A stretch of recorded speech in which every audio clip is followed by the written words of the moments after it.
My dad and I would watch you play, and one day, Lakers are playing against the 76ers, and it's game one. If you know my dad, you know he's had a lot of heart attacks. We're watching game one. Iverson hits the shot over Ty Lue, right? Yeah. Game ends, they win the first game. My dad gets up and my dad says, Patrick, take me to the hospital. We went straight to the hospital because he was having heart issues.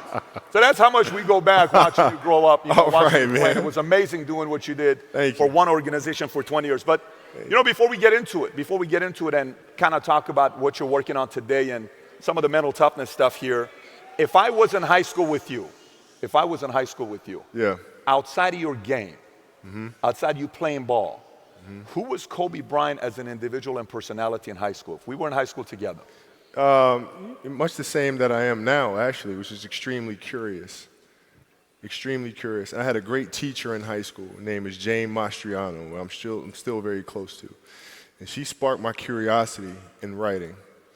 And the reason why I felt it was important at the time was not for the writing's sake, or not for storytelling purposes, but there are things in story, inherently in story, that can help me be a better basketball player, be a better teammate, a better leader, understand emotions better. So that's why I got into storytelling, actually. So it's just insanely curious, man. And, you know, trivial things weren't going to pull my attention.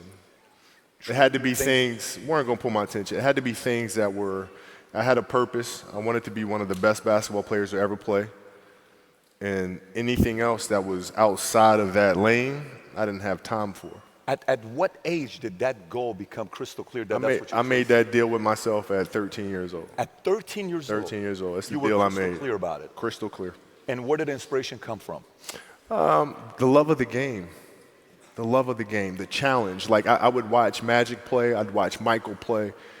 And I would see them do these unbelievable things. And I'd say, you know, can I get to that level? I don't know, but let's find out. Let's find out. And so that curiosity to see where I could push this thing led me down that path, I think. Led you down that path? I think so. Now, were you always competitive from the day you were born? You were super competitive?